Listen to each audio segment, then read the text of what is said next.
Okay, can somebody confirm you can hear me? Yes, we can hear you. Lisa, you need to unmute yourself if you've tried to say something. I might not Oh, be having any volume. Let me can you hear check. me now? Yes. Okay. Yep, I can hear Okay, you. great. I didn't actually hear anyone log in. That's why I wanted to ask also. Yeah, there's four other people in. All right, before we begin, are there any questions?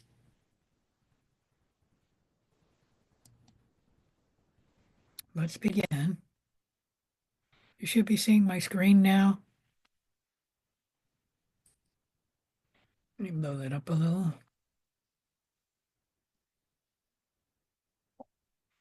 So in the syllabus for today, our schedule is to finish chapter 8. I'm not sure we'll make that, but we'll try. Um, I'm not sure how far we are, but I don't think we're like two-thirds of the way done. And we're also going to have lab 9 today in the lab. Any questions about what we're going to do? All right, let's go to chapter 8. I have that we were to here, that we had finished talking about, well, the easy part of protein translation. Does anyone disagree that we're not there? Okay. Let's talk a little bit more about protein translation in some complexities. Here in this slide, you're seeing one of the complexities. Let me see if I can blow this up.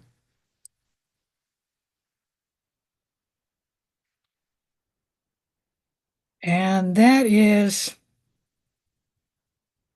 in both prokaryotes and eukaryotes, this would be a gene, something like from here to here. And as you can see, there is more than one transcript being made from that gene at the same time. So that can happen. Any questions about any of that? Simply, you have more than one RNA polymerase transcribing the gene at the same time. And this one is about finished because it's longer than all of these, and this is the shortest. So the gene started someplace like around here, or at least the RNA polymerase started someplace around there. In prokaryotes, we have an additional complication, and that is when the messenger RNA is being transcribed, it is being transcribed in the cytoplasm. And that means the ribosomes, these little red things here, can bind to it. And you notice that there's more than one ribosome on this messenger RNA. So the blue line, which you can barely see, is the messenger RNA. And this purple line is the DNA. And the messenger RNA is being transcribed from the DNA. And it is being translated by the ribosomes and the tRNA, and obviously the messenger RNA, at the same time. Meaning that in prokaryotes, before messenger RNA transcription ends, protein translation may begin. Like this one here, you can clearly see the messenger RNA is not finished, and it already has two ribosomes on it, beginning protein translation of the messenger RNA. And this one, which is closer to being finished, being transcribed, has many, one, two, three, four, five ribosomes on it. Each of them is translating the messenger RNA, and the messenger RNA is not finished being transcribed yet. Any question about any of that?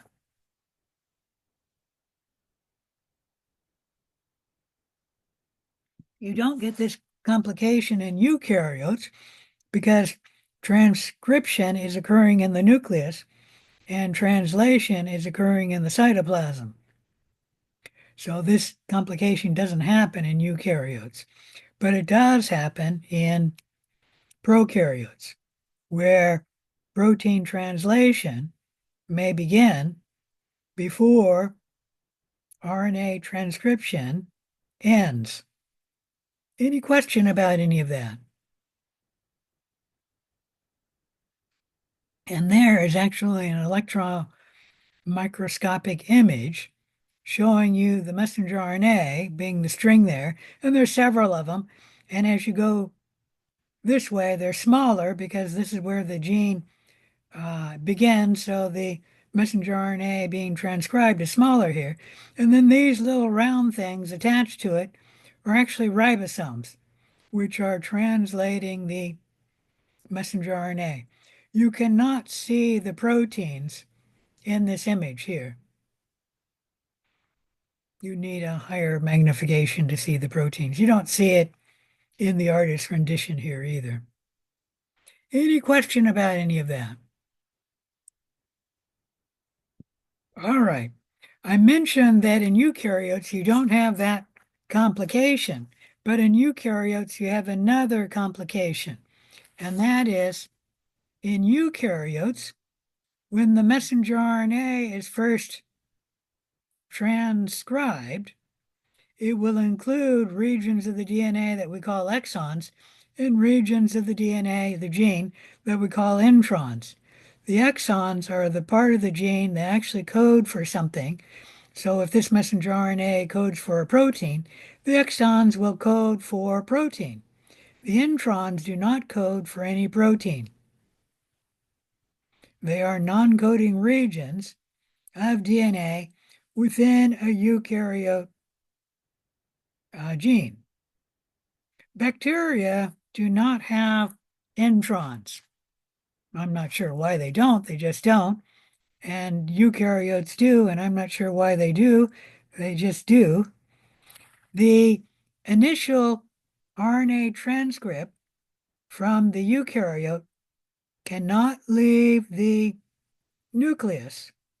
There are, what do you call it, a checker on the pore, and if it reads introns on the messenger RNA, that messenger RNA cannot leave the nucleus. You have to remove the introns and then put the exons back together. The term for this is called splicing, where you splice out the introns and splice together the exons to get a, I don't know, a finished messenger RNA lacking the introns. And then that messenger RNA can leave the pores in the nuclear membrane and go into the cytoplasm to be translated. Any question about any of that?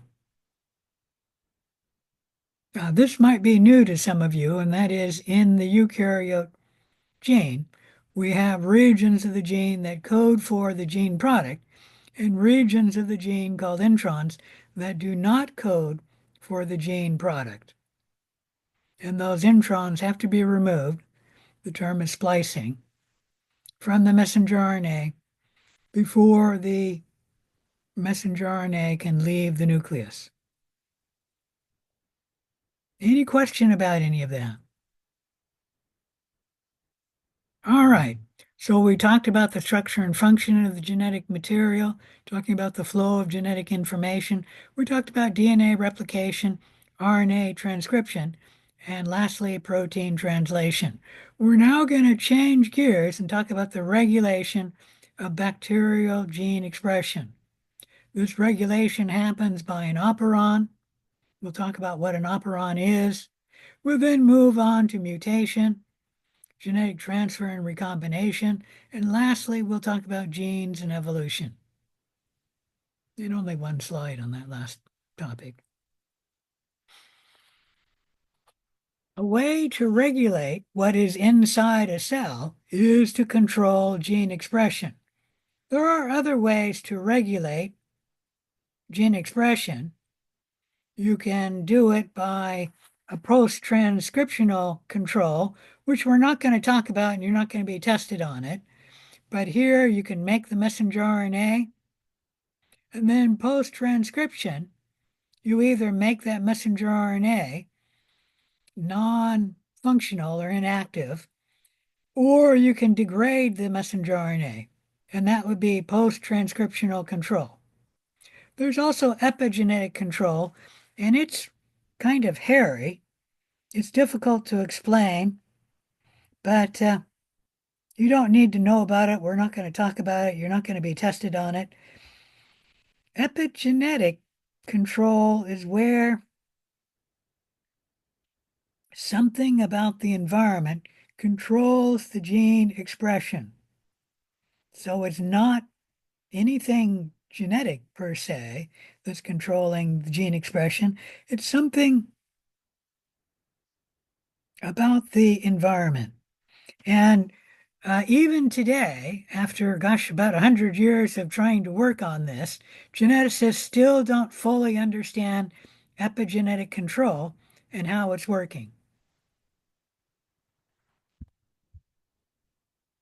And then you can control gene expression where we have a gene which is always turned on. And this we call a constitutive gene or a constitutive enzyme. This would be an enzyme that expressed all the time at a fixed rate.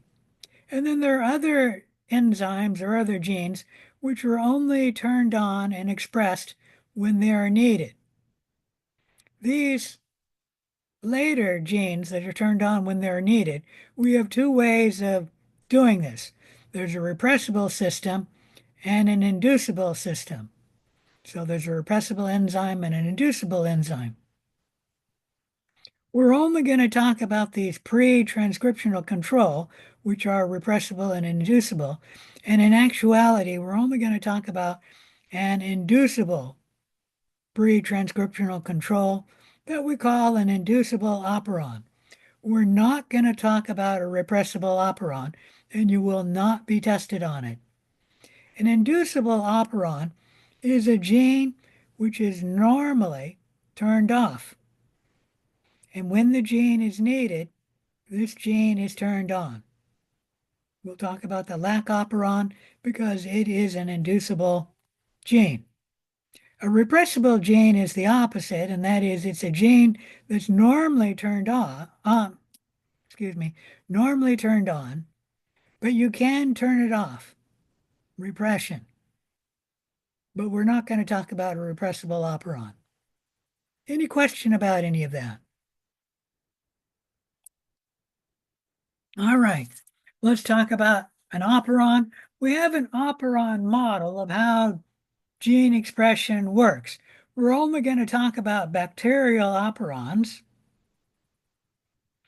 but eukaryote operons are similar with one exception, and that is they have more ways to regulate the gene. Well, I guess they have two exceptions. They have more ways to regulate the expression of the gene. And one other difference with the eukaryote operon is they only have one structural gene to the operon. We'll talk about what a structural gene is. A bacterial operon may have one structural gene, but it may have two structural genes or many structural genes in that one operon. So let's talk about the lactose operon. The lactose operon can be thought of as a super gene. Normally, when we talk about a gene, we're talking about a structural gene. Like when we're talking about the gene that codes for the enzyme lactase, that would be the Z gene on the lac operon, and it is a structural gene. But there are other structural genes on the lac operon. There's the Y gene and the A gene. The Y gene codes for the protein, what's that word called? The protein that brings in the sugar lactose into the cell membrane. So it's the transport protein. And I think it has another name, permease. And then the A gene codes for changing or helps code for changing beta galactose to glucose. If you don't know, the sugar lactose is made of beta galactose and glucose. The sugar glucose can be used by all cells because it's the base sugar, and generally all other sugars are converted to glucose before they are metabolized. Beta galactose has to be converted to glucose before it can be metabolized, and the A gene helps in that conversion, converting beta galactose into glucose. Any question about any of these? All right, so those are the three structural genes which are in the lac operon. Lac stands for lactose, meaning lactose metabolism, and the lactase enzyme. And like I said, the Z gene is really the only lactase enzyme. All these others are other genes involved in the metabolism of the sugar lactose, but they are not the lactase enzyme. And an operon includes one or more structural genes in a bacteria, as well as the controlling regions around this structural gene. The controlling regions in the case of the lac operon are a P, a promoter. We've already talked about that. That is where the RNA polymerase binds to the DNA when it wants to transcribe the structural gene. And then the O region also controls the expression of the gene. The O stands for the operator. We'll talk about that in a little bit. And then another portion of the operon is the terminator, and that codes for the RNA polymerase falling off the DNA and stopping RNA transcription of the gene, in this case, the structural genes. Any question about any of that? Now you'll note that this is the operon. Near the operon, we have a regulatory gene I.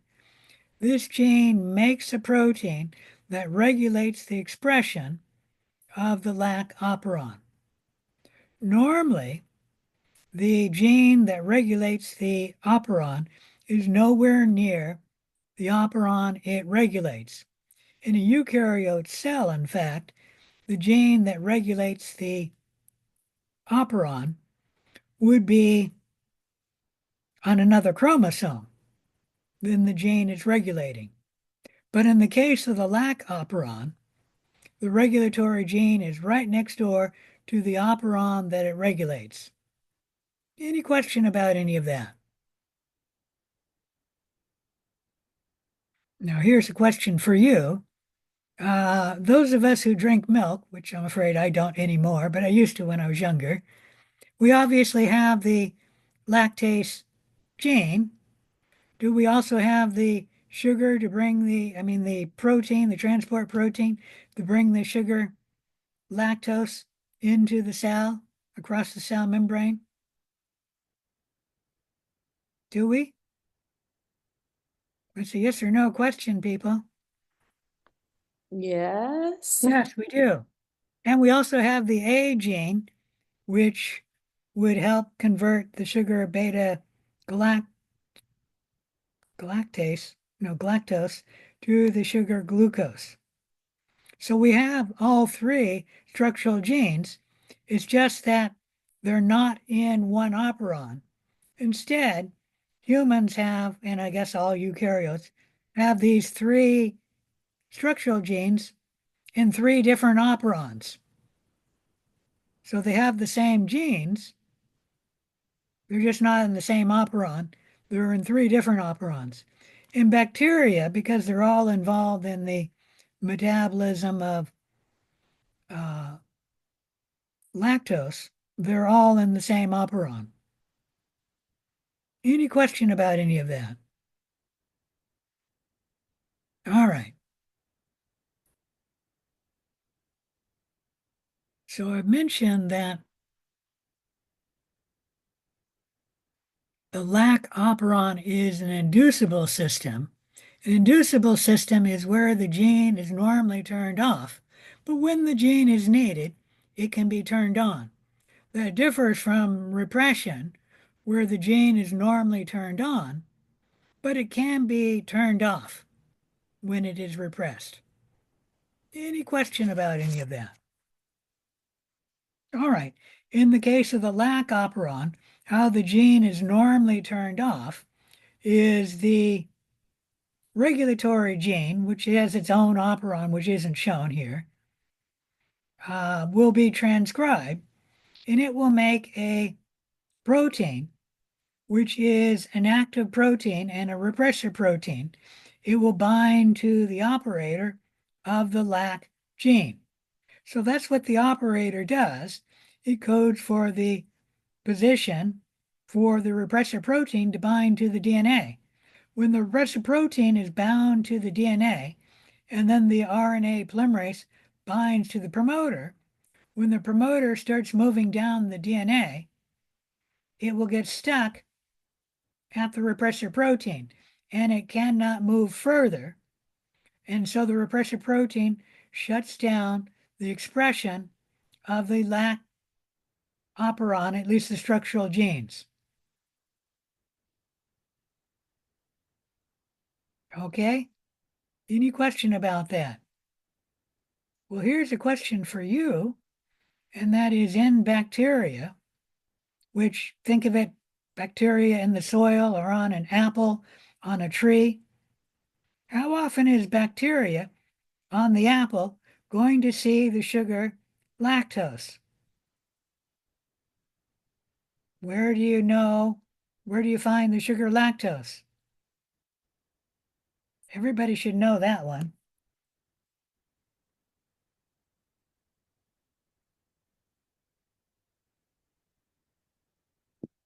Anyone want to state where you find the sugar lactose? I'm just gonna guess in the cell. Well, you can find it in the cell when it moves into the cell, but my question is, where do humans find the sugar lactose? It's not in an apple. It's not in any vegetables. It's not in any cow or I shouldn't say that. It's not in the beef we eat. Is it in milk? Yeah, it's in milk and dairy Oh, products. The sugar lactose is not very common. And other than in dairy products, I don't know where you even find it. Okay. So bacteria does not normally see the sugar lactose. So if we had an E. coli on an apple, it's not going to see the sugar lactose. And so it would be better for E. coli to shut down the production of the lactase genes, meaning the lactase enzyme and the Y and the A gene, because you're not going to see the sugar lactose. Why bother making these gene products? Because you're not going to use them, right? So it's economically benefit E. coli to shut down the lac operon because normally E. coli is not going to see the sugar lactose. The only exception would be if you're in the gut of someone who drinks milk or eats dairy products, or you're on a dairy farm. So if E. coli is in somebody's gut and they're constantly eating dairy products or drinking dairy products, or the E. coli is on a dairy farm, they would see the sugar lactose. But other than that, E. coli is not going to see the sugar lactose. And so E. coli makes the repressor protein, which binds to the operator, and then it shuts down all the three of the lactose genes. So no energy is wasted making any of the lactose genes. And that's why in E. coli, the lac operon is inducible, that is normally turned off. Any question about any of that? All right. Well, we need to have a way to turn on the lac gene in case E. coli ever sees the sugar lactose. And it actually turns out that allolactose is the inducer allolactose is a stereoisomer of the sugar lactose.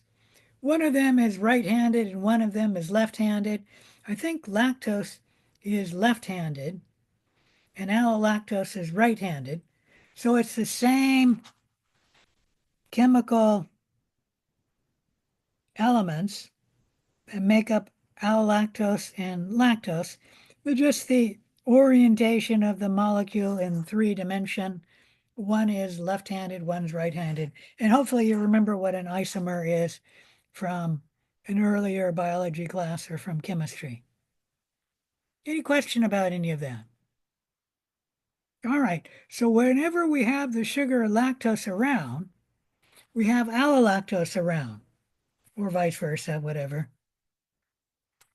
And whenever allolactose is around, it can bind to the repressor protein and inactivate it. If the repressor protein is inactive, it cannot bind to the operator. If the repressor protein is all inactive, it will not bind to the operator, and then the RNA polymerase will bind to the promoter, can move past the operator, and then transcribe the Z, the Y, and the A gene. Any question about any of that?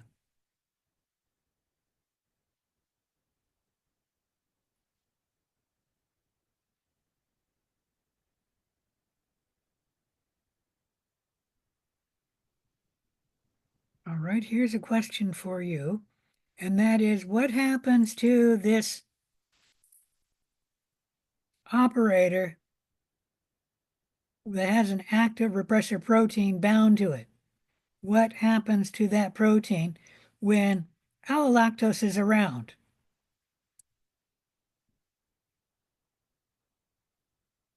Does allolactose bind to that protein and inactivate it? That would be a logical guess, but it's actually incorrect. And that is, when the repressor protein is bound to the operator, allolactose can't bind to the repressor protein. However, allolactose binds to the operator with the stoichiomic reaction. And every once in a while, the repressor protein will fall off. If there's lots of repressor protein in the cell, another repressor protein will bind to the operator and then shut down the expression of the gene. Or maybe even the same repressor protein can bind to the operator and shut down the expression of the gene. However, if the allolactose is around and the repressor protein falls off of the operator, now allolactose can bind to the repressor protein and inactivate it.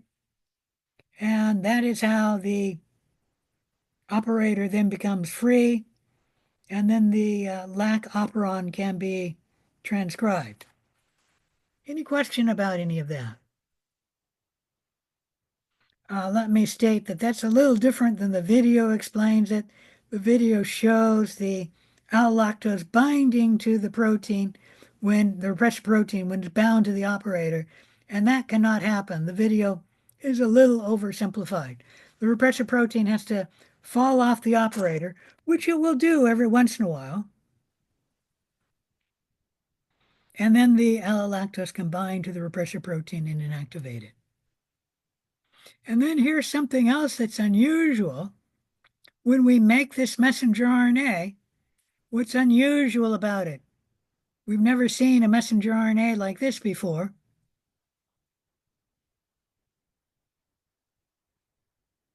Come on, it's right here. How many products do you make from this messenger RNA? How many proteins? 3. 3. We've never seen that happen where 3 different proteins were made from one messenger RNA. But in bacteria, if there's more than one structural gene in the operon, that messenger RNA will make more than one protein. Beta galactosidase is another name for the enzyme lactase. I already mentioned permease is the transport protein that brings the sugar lactose across the cell membrane. And then transacetylase is an enzyme that helps convert beta galactose to the sugar glucose. Any question about any of that? All right, so let's watch the little video on the lac operon. We may have a commercial to begin with.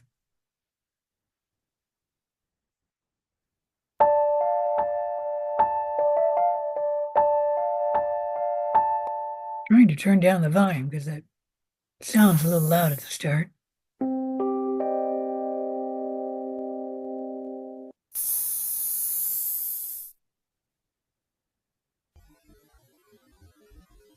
The E. coli lac operon is an example of an inducible set of genes. These genes are responsible for the breakdown of lactose into sugars used for cellular metabolism. This inducible system also involves bacterial DNA, a repressor, mRNA, and the sugar molecule lactose. This animation will only focus on 2 of the 3 proteins encoded by the lac operon, beta-galactosidase and permease. Gene expression can be induced or turned on when a specific inducer molecule appears in a cell.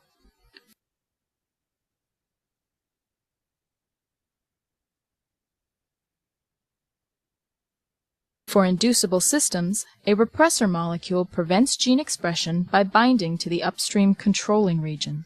That's the operator. Lactose is the lac operon inducer molecule.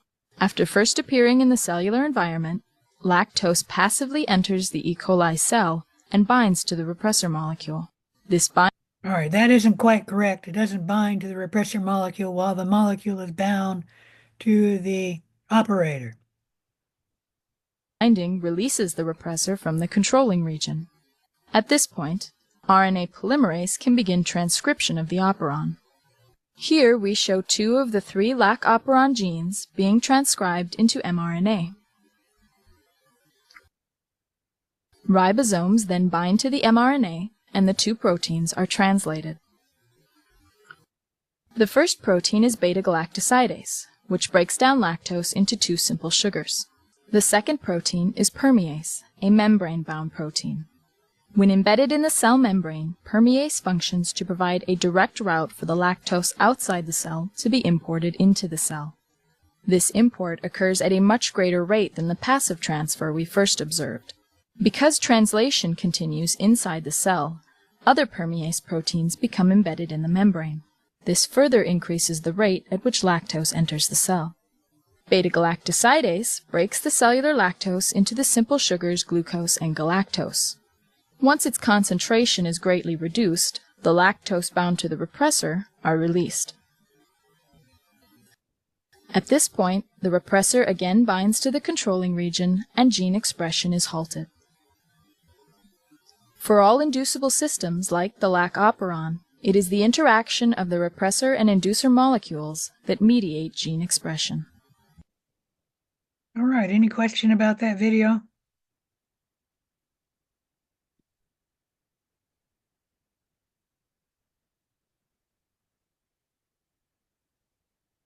Okay, let's change topics again. We're going to move on to mutation. A mutation is a change in the genetic material.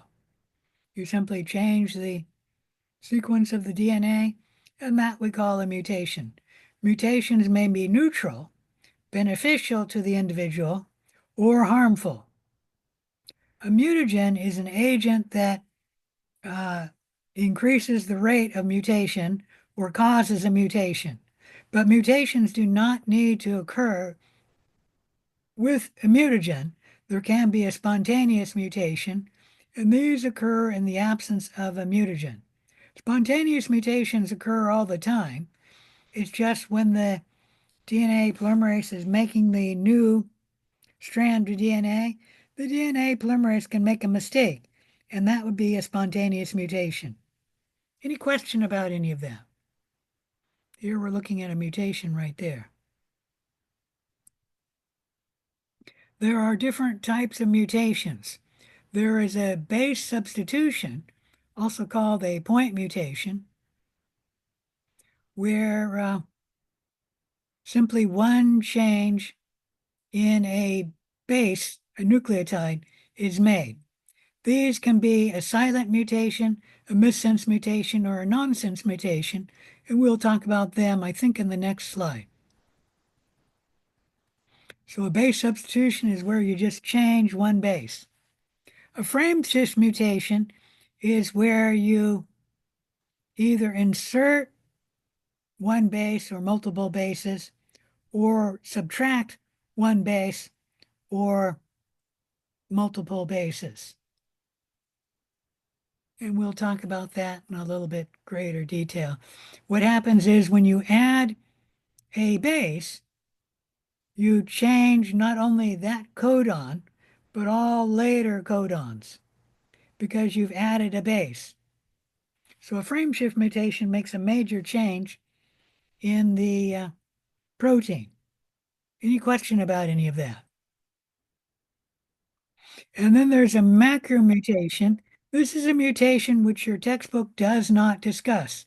So you need to pay attention to the topic as I'm talking about it in the lecture. A macromutation is where an entire region of a chromosome is either added or deleted.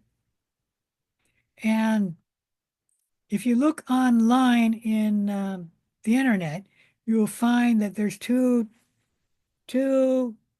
terms that macromutation applies to.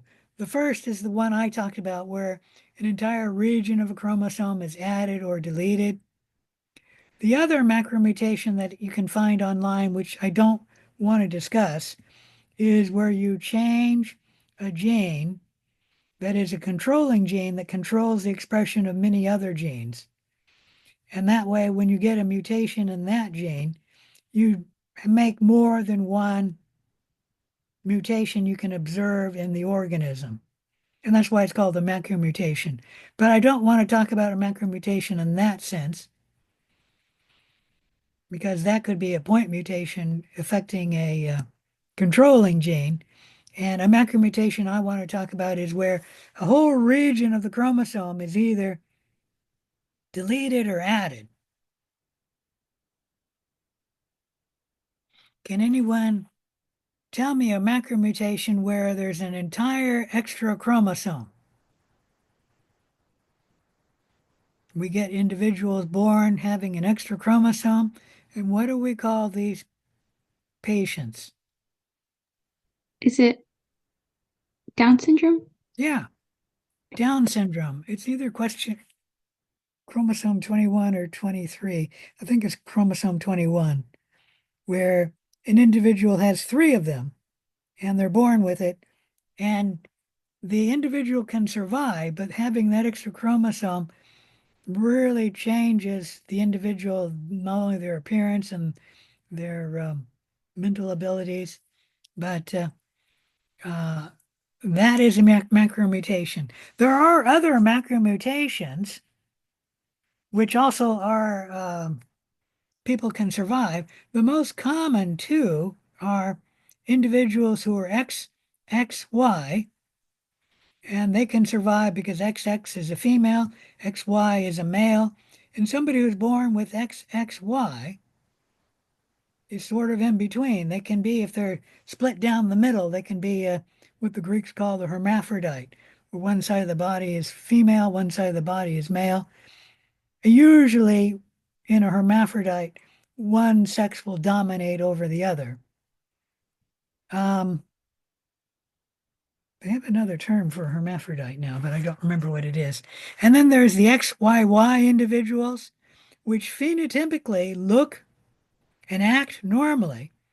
But if you look at the prison population, you'll find that XYY individuals are at much higher percentage in the prison than they are in the general population. So it's thought that XYY individuals are more aggressive and, I don't know, less law abiding.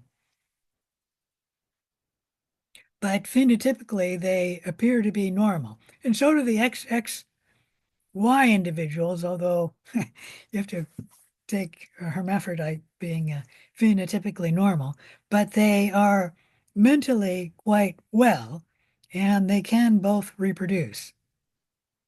Any question about any of that? The Down syndrome patients can reproduce, but phenotypically they are not normal, but they can survive.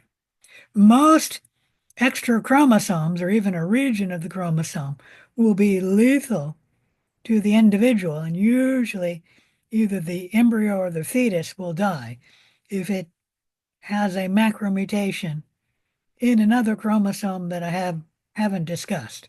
So normally the only ones are Down syndrome and then the XYY or the XXY individuals. Those are usually the only humans that are born with a macromutation. Any question about any of that? All right, so let's talk about a base substitution. Let me blow that up so I can see it a little better. A base substitution is where one base gets changed. So here we have a G here, and the DNA polymerase made a mistake. Instead of putting a C in here, it put in a T. Now, when this replicates, the G will replicate normally, putting in a C there, but that T will not replicate correctly, and now we'll have an AT nucleotide base change where it should have been GC.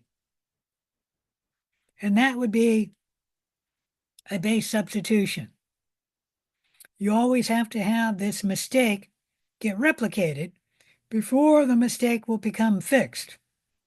So once it's in this stage here, the cell can always correct it. And the reason is the G and the T do not pair with each other. The cell can actually recognize that and can correct it. And if it corrects it, it will replace the newly added base, meaning it'll assume the mistake happened in the newly made chromosome or DNA strand, whatever you want to call it, and it will remove this base and then add the correct base. So it can repair that, but if it doesn't, and then the cell replicates, that T will not replicate correctly, and then you'll get the mutation fixed. In this case, we change the amino acid from cysteine to tyrosine. And obviously that's a mutation. Any question about any of that?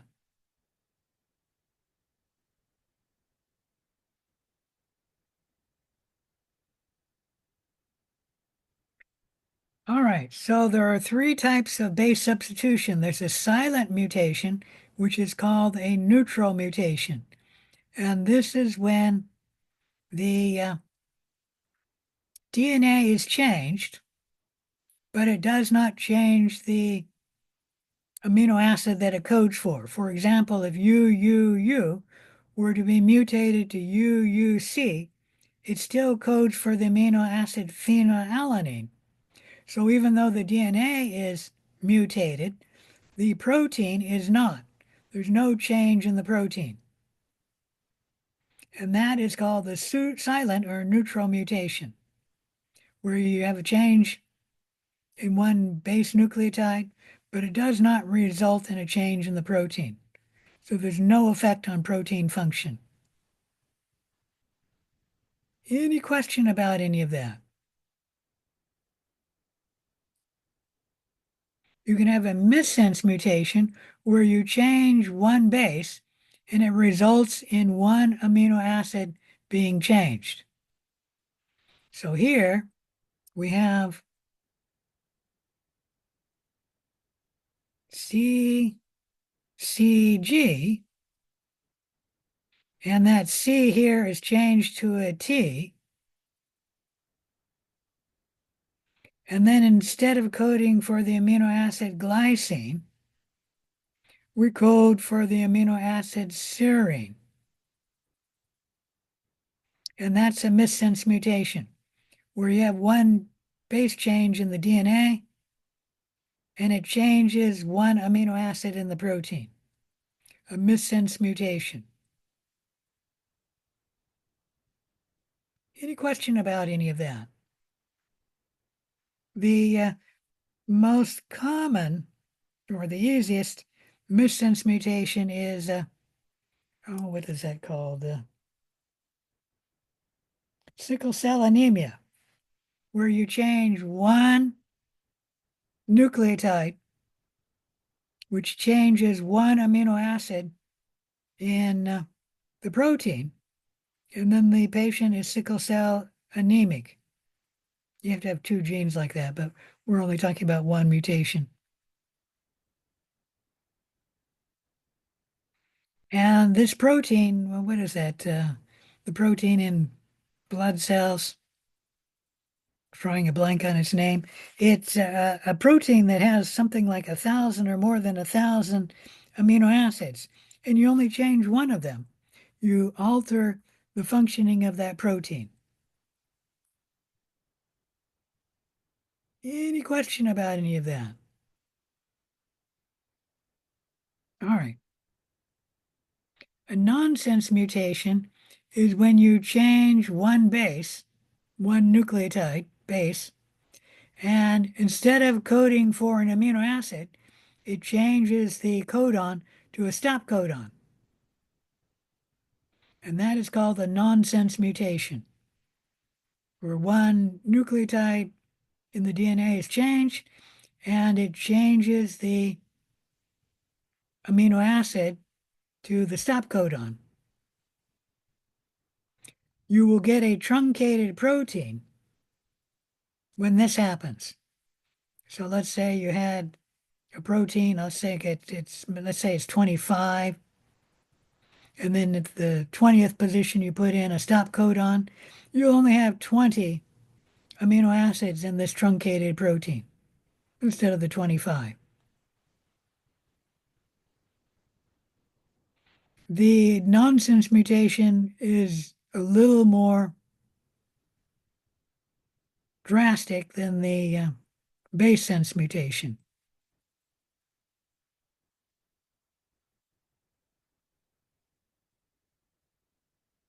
So the neutral mutation, silent mutation doesn't change the protein. The base substitution does change the protein, but only one amino acid in the protein. And the nonsense mutation does change the protein, and it changes everything after the nonsense mutation. Depends where that stop codon is. If it's near the beginning of the protein, you change the protein drastically. If it's near the end of the protein, you change it less so. But oftentimes a nonsense mutation can inactivate the protein. All right, any question about the base substitutions?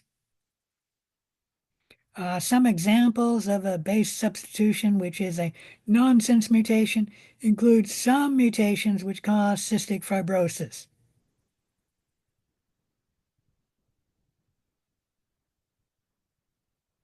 All right, let's talk a little bit more about a frame shift mutation. A frame shift mutation is where you insert one or more bases into the DNA, or you delete one or more bases from the DNA. Here we're looking at a deletion where we had AAA, and we pull out one of those A's. That's a frame shift mutation. Now, let me blow this up so I can see it better. Instead of coding for the amino acid phenylalanine, we don't have AAA anymore. We now have AAC. So what happens is, to make this codon, you simply grab the next nucleotide, and that will code for, instead of phenylalanine, the amino acid leucine. But look here, instead of having CCG coding for the amino acid glycine, we now have CGA as the next codon. And that doesn't code for glycine, it codes for alanine, amino acid alanine. So when you pull out a single base, you change the amino acid at this position and all later positions. And the same thing if you add one base, like we were adding A there, for example. You'd have AAA instead of them having CCG, you have ACC. So you can see why they call it a frame shift mutation, and that's because the codon from here will be changed, and then from here down, the whole protein will be changed. So a frame shift mutation is a big change in the protein. This will happen if you take out 2 bases or 4 bases, but look what happens when you take out 3 bases. So let's take out AAA. We'll now have methionine, lysine. We will not have phenylalanine because we don't have the AAA, but we'll have glycine, and then we'll have the stop codon. So when you multiply a frame shift of 3 bases, either subtracting or adding, it's not a frame shift because you change that one amino acid, but all others remain the same. So whenever you have a frame shift of a multiple of 3, either where you're adding 3 or subtracting 3, or adding 6 or adding 9, that's not a frame shift mutation because you'll change what is mutated, but everything after that point will be the same. And that's why it's not a frame shift mutation. Any question about any of that?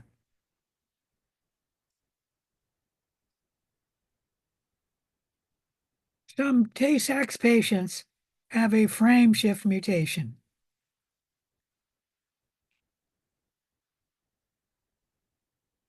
All right, any questions about mutations?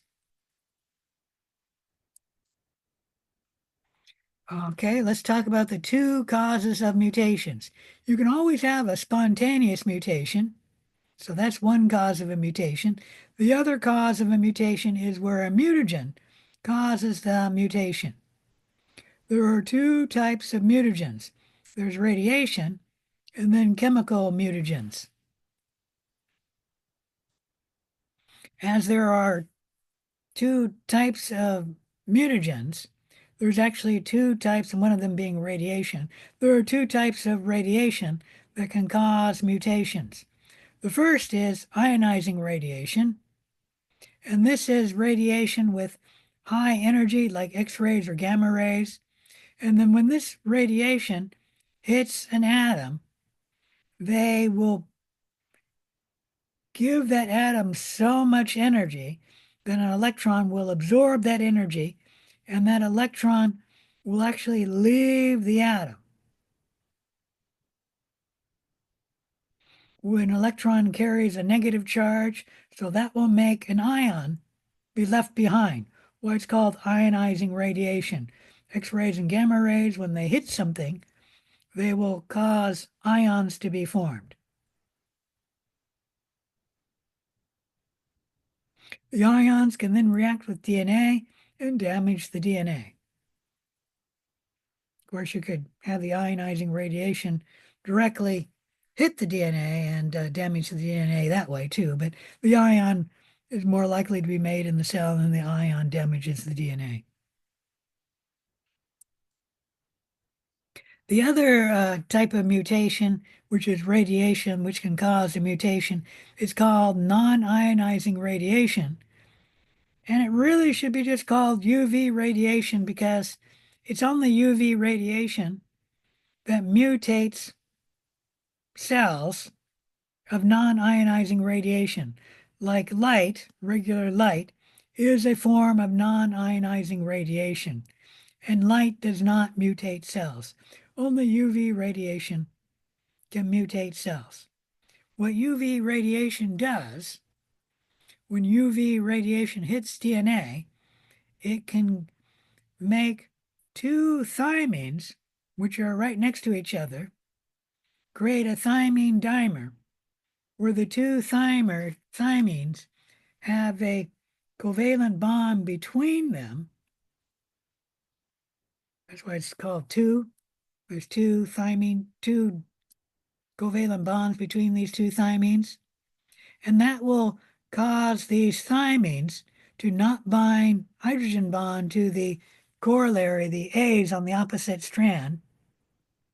This will create a bubble in the DNA. And this bubble will cause problems for both transcription and DNA replication. We're not going to talk about how you can repair the thymine dimer, but I will tell you that UV light, when the UV hits DNA, it actually doesn't damage the DNA unless there's two thymines right next to each other, which happens every once in a while. And then it can put a thymine dimer in the DNA. Any questions about radiation and how it causes DNA damage? All right, if not, let's move on to chemical mutagens. We're only going to talk about one chemical mutagen, and that is nitrous acid. It can act as a chemical mutagen. When nitrous acid binds to DNA, it can change this A so that this A, which is still an adenine, will no longer be read as an A. It will be read instead as a G. So when the DNA polymerase sees this, I guess we'll call it a nitrous acid mutated A, it will think that is a G and then add a C there. When this goes on and replicates, we will then get a mutation. Instead of being an AT, normal sequence of DNA, we'll get the GC mutant. And that's how nitrous acid can act as a mutagen. It changes this A so that A doesn't act like an A, instead it acts like a G. Any question about any of that? All right. The frequency of spontaneous mutation is it happens about once in every 10 to the 9th replicated bases.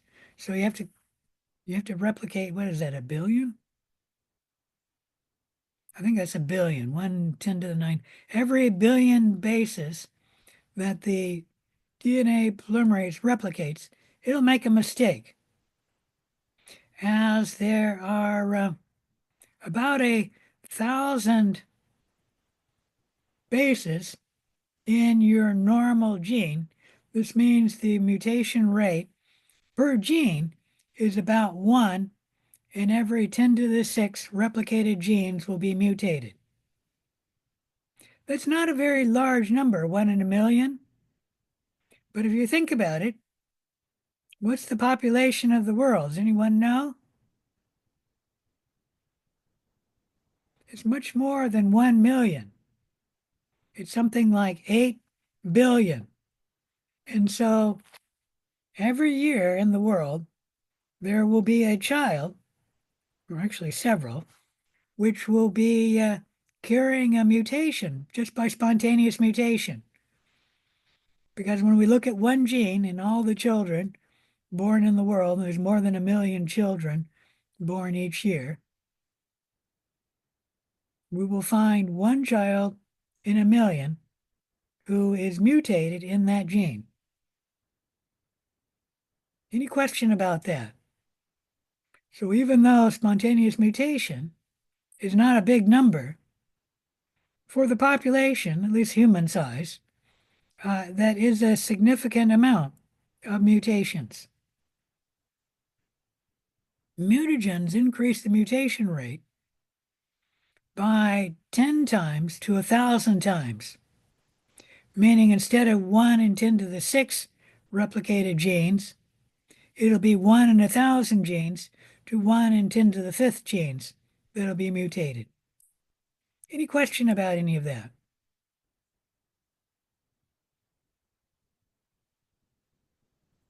All right. Identifying mutants experimentally. You can test for mutations by either a positive direct selection or a negative indirect selection. A positive direct selection detects mutant cells because they grow or appear differently. For example, if this were to go walking down the street, everyone would say, yep, there goes a mutant, right? You can see the individual is different, and so we can use positive direct selection to identify that mutant. A negative indirect selection detects a mutant cell because they do not grow. Let me explain that one. I actually did this when I was an undergraduate, and that is you can get a bunch of colonies on a plate, and they're spaced out, and then you can velvet stamp that plate. The cells will be put on the velvet, and then you velvet two petri dishes, meaning press this stamp onto this dish and press that stamp onto that dish. And as you can see, let's see where that is. This one here is that one there. That one there is, well, I guess that one there, I'm not sure.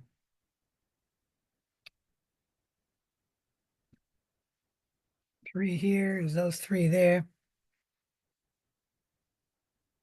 That actually looks more like it's there. Oh, well, it doesn't matter. Yeah, it is. That's there and that's there. These are here. This isn't there, isn't there. So that's actually here.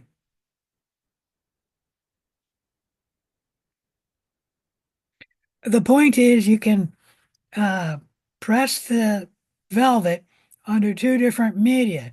This media contains the amino acid histidine. This media lacks the amino acid histidine. And then we can check what cells grow into a colony. And there you can see that this colony does not grow on this media, but it does grow on this media. So these cells are a mutant that will not grow unless the amino acid histidine is supplied in the media. In the media lacking histidine, these cells won't grow. And this is indirect method for looking for a mutation where these cells do not grow on this media, but they do if you supply the amino acid histidine. Any question about any of that? All right, let's change gear a little bit and talk about genetic recombination. Recombination is the exchange of genes between segments of DNA. So you have two segments of DNA and they exchange genes. That's called recombination. Recombination usually occurs with crossing over. In crossing over, you get the mother's chromosome and the father's chromosome, and they actually pair up because that would be the mother's chromosome X and the father's chromosome X of a girl, for example. And they actually cross over, and then the mother's chromosome, which is lowercase here, can actually break off. And here we have the mother's chromosome here, with the rest of the chromosome being the father's chromosome, capital H. And there's the father's chromosome here with the portion of the mother's chromosome. And this is crossing over where the chromosomes actually pair up, the mother's chromosome and the father's chromosome. They have to be the same chromosome, like mother's chromosome 1, the father's chromosome 1, or the mother's chromosome X and the father's chromosome X. And then they can cross over and then break. And now you have the father's genes on what used to be the mother's chromosome. And then that's the other portion of the mother's chromosome, which is now on the father's chromosome. Recombination and crossing over are not quite the same. Crossing over is much stricter on what it is. Recombination is just the exchange between any genes. So crossing over always involves recombination. Recombination does not always involve crossing over. For example, every once in a while this happens, not very often, where a portion of the X chromosome breaks off the X chromosome and then binds to the Y chromosome. Now we're missing that portion on the X chromosome and it's added to the Y chromosome. That is not crossing over, it is recombination. Exchange of genes between different chromosomes or segments of DNA. Any question about any of that? All right, let's talk about genetic transfer of information. Just checking on my time here. Genetic transfer can happen in bacteria in 3 different ways. There's vertical gene transfer. Well, excuse me, I got to talk about the 2 ways that gene transfer can happen, and that's vertical gene transfer occurring during reproduction between generations of cell where the parent DNA is transferred to the offspring DNA. Or in the case of humans, where 2 parents, their DNA combines to make 1 offspring. Vertical gene transfer. Horizontal gene transfer is the transfer of genes between cells of the same generation, meaning between a donor cell and a recipient cell. In bacteria, horizontal gene transfer can happen in 3 ways: transformation, conjugation, and transduction. Transformation is where DNA comes out of the one cell. Usually that cell dies. The DNA is then naked DNA in the environment, and it can be taken up by a recipient cell. The recipient cell has to incorporate part or all of that naked DNA into its chromosome. We're not going to talk about that, how it's incorporated, but in this case, we got the lowercase a gene, which came out of the other cell, which isn't shown here, and it's being added to the recipient cell. And it's going to replace the capital A, bringing in the little a. Now this cell has new DNA. It is the lowercase a gene from this cell here. That could be important if this lowercase a were to do something like code for antibiotic resistance. This cell now incorporates new DNA. And that, my point is that new DNA has to be incorporated into the chromosome before that new DNA will be expressed in this cell. I guess it could be incorporated into a plasmid. We're not going to talk about that. And this is showing you transformation where a cell sees some DNA there, consumes the DNA, gets some indigestion as that DNA is expressed, and then you can see that this cell now has a new phenotype, and that's because it's expressing a gene on this DNA. And that is what we call transformation. Any question about any of that? Conjugation happens when DNA moves from one cell, such as this cell, into another cell, such as that cell. This is also called sexual conjugation. Conjugation can happen in bacteria in two ways.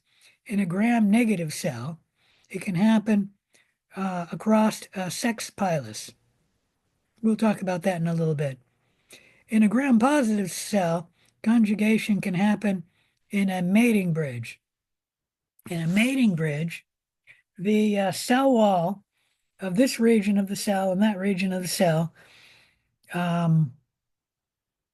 is removed.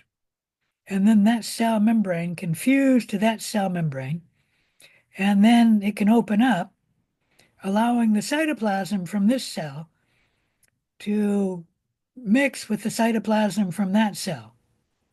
And as you can see, the cell membrane, let me blow this up if I can. The cell membrane, as well as cell wall, goes around this way, and it doesn't go that way. What it does is goes now around that cell, and then around that cell, and there. And this region there is open where this cytoplasm can mix with that cytoplasm. A DNA from one cell, we'll say it this one, can leave this cell and then enter this cell.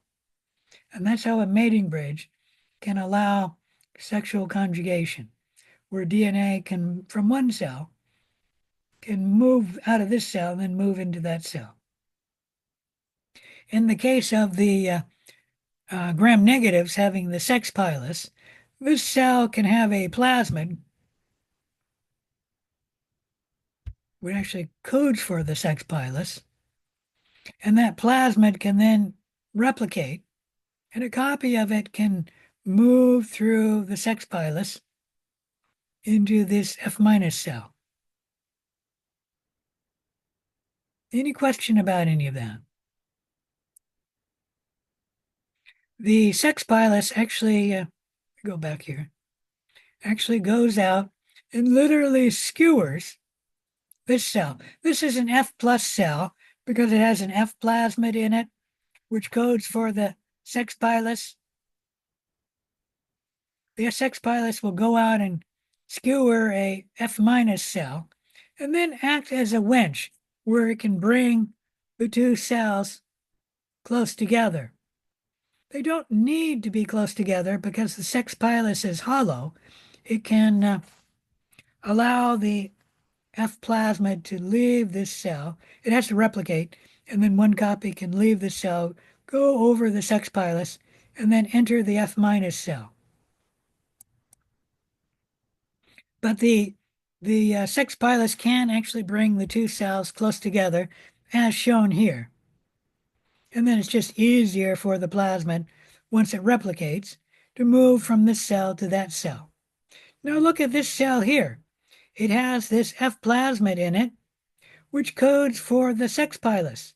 So this cell will grow a sex pilus, and then that cell will go out and skewer F- cells to transfer that F plasmid into the F- cell. So this cell has changed its phenotype. It's no longer F-.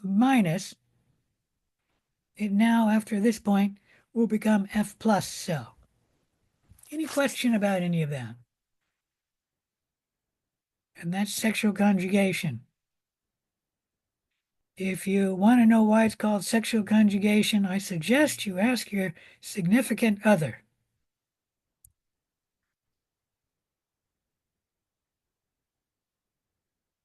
Transduction in bacteria involves a virus. We haven't talked about viruses yet, so let me state that what happens is you have a virus, and when it infects a cell, it can send its nucleic acid, actually injects it into the bacteria cell. And what the bacteria cell wants to do, or not the bacteria, the viral genome wants to do is replicate itself and make more viruses in this cell. And it wants to do that by gaining control of the cell. The easiest way for the bacteria, the viral genome to gain control of the cell is to degrade the bacteria cell's chromosome. So one of the first genes expressed on the virus genome is an enzyme which actually cuts the bacterial chromosome. With the bacterial chromosome cut, now the viral genome can call the shots in this cell. And what it will do is replicate the virus, replicating the viral genome. We're going to call it DNA. So just replicating the viral DNA, and then making the viral proteins to make new viruses. And then the last thing the virus will do will be to code for the lysis of the bacteria cell, and that will release the newly replicated viruses, which can then go out and infect another cell. Any question about any of that? So that's, in shorthand, how viruses infect a bacteria cell, replicate, and I don't know, make copies of themselves. But look what happened here. The viral genome is purple, or I should say reddish purple, and that would be this virus, that virus, that virus. But that virus and that virus, they're a blue-purple. That's a piece of the bacterial DNA that got inserted into this virus. And viruses make lots of offspring, so if they make a mistake, they're not exactly worried about it. And every once in a while, the virus will make a mistake, and instead of adding the viral DNA to the virus, it'll add a piece of bacterial DNA to the virus. Now, watch what happens when this virus replicates. It'll come up to a bacteria cell and inject its genome into the bacteria, but this is not viral DNA. That's actually DNA of this cell. This recipient cell will now gain DNA from that cell. If this DNA combines with the chromosome, that DNA can then be expressed. And that is how this cell can gain new DNA. It's gaining DNA from this cell here, the donor cell. Any question about any of that?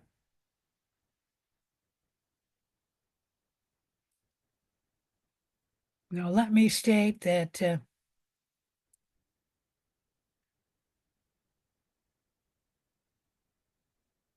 horizontal gene transfer can move DNA from one cell into another cell by transformation, conjugation, or transduction.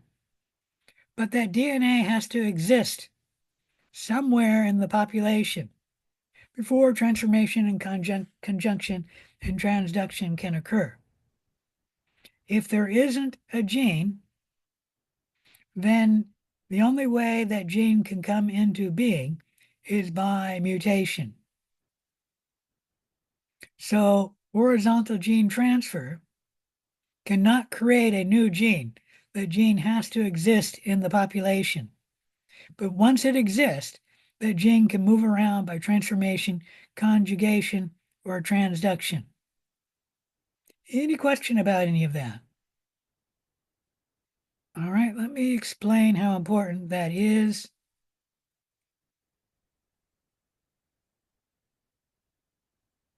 Mutation happens, spontaneous mutation, sorry, I'm not spelling that right,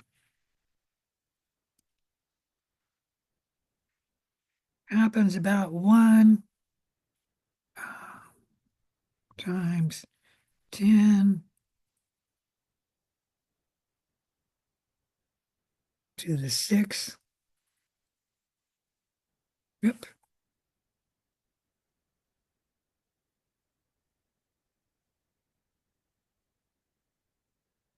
Blow that up.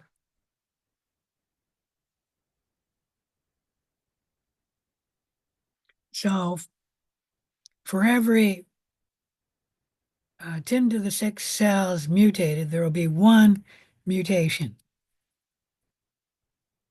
by mutation. I'm going to speed this up because we're running out of time here. But transformation, conjugation, and transduction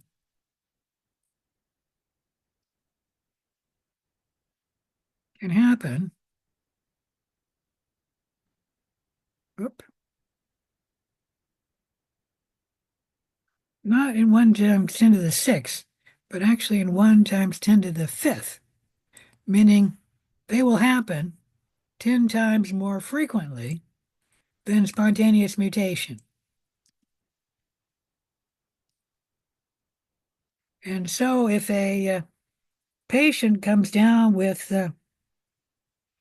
antibiotic resistance, it is 10 times more likely to happen by transformation, conjugation, and transduction than it would be by spontaneous mutation.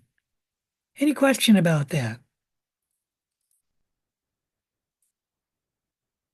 All right, if there's no questions, I'm going to see you in the lab.